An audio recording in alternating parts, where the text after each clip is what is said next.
This is only a black and white tape, and he looks totally white. The concept of Boba now is going to be a multicolored fellow. They're going to actually have different colors, basically blue and green, sort of light, muted colors.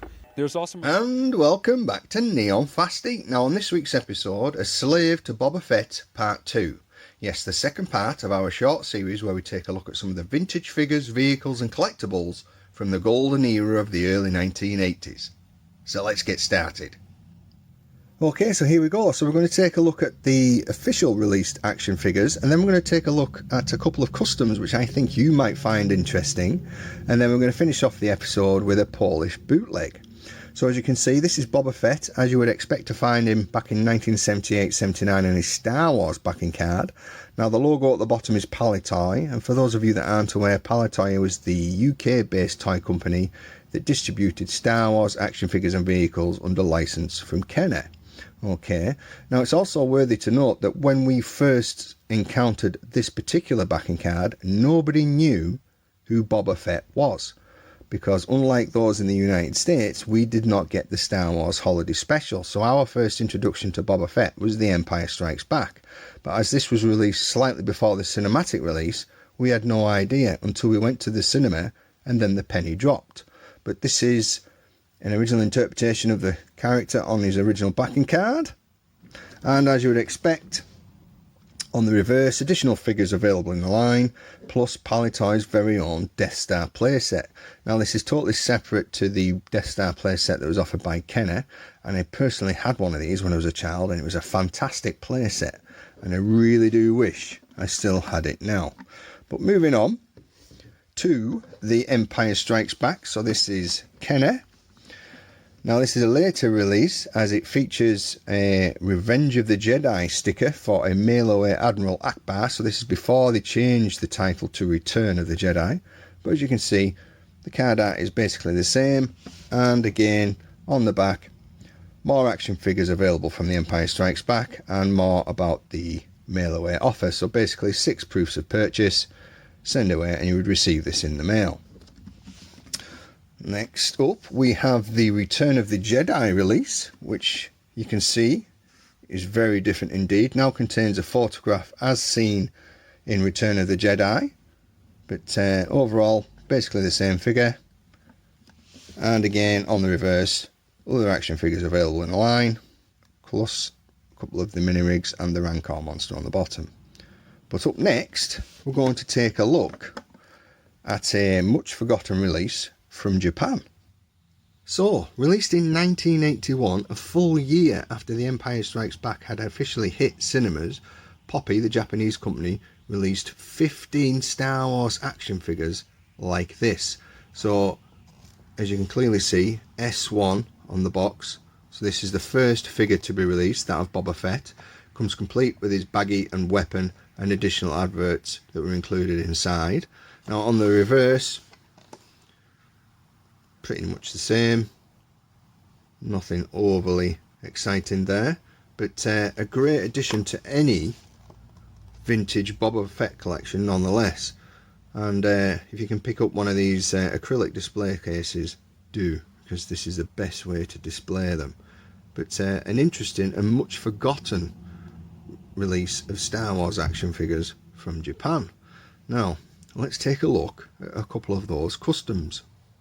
Now there are many custom Boba Fett action figures available on the secondary market, and this is the most coveted, the infamous rocket firing Boba Fett.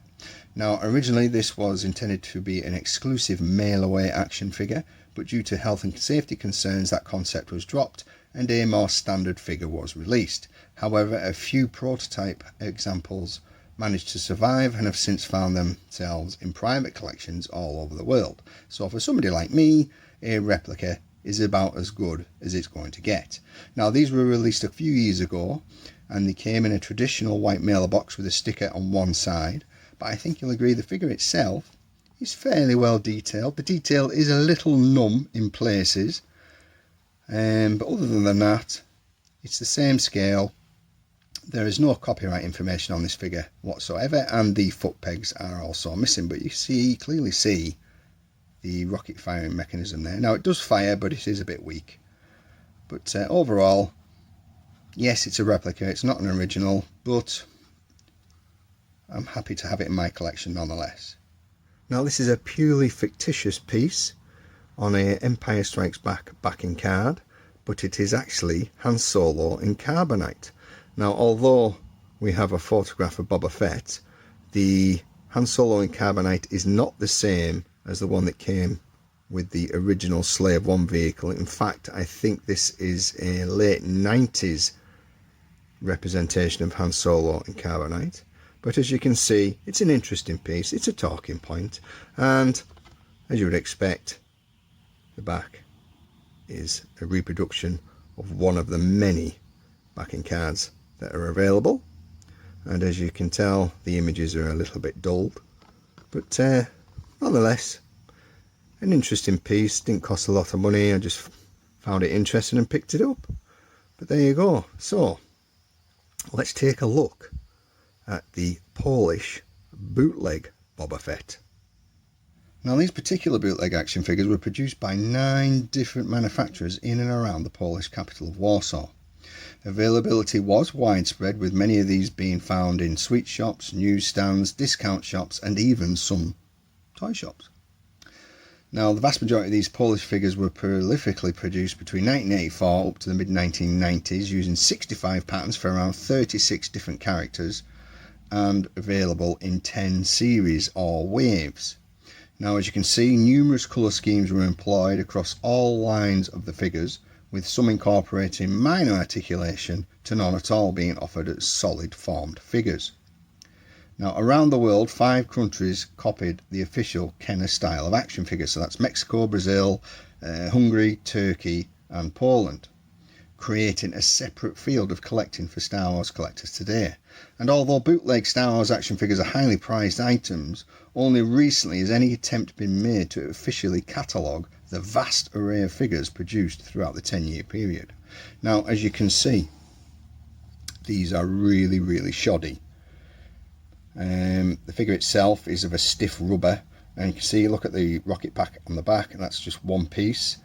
Now also of note is only the torso and the head represents Boba Fett, and I think you'll agree that the limbs are taken from the Biker Scout. Now some do come complete with weapons, but most don't. It's not something that I would collect on a regular basis, but I picked it up a few years ago. It was relatively inexpensive. I just thought it was an interesting piece, but they are becoming very sought after, especially over the last couple of years. But anyway, there you go. So that was a Slave to Boba Fett part 2. I hope you've enjoyed it. I hope you found it interesting.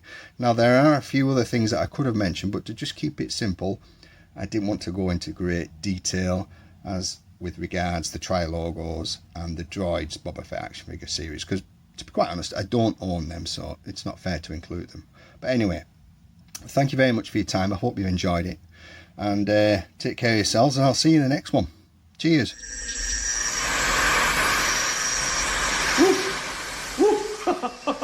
Oh, I got a live one here.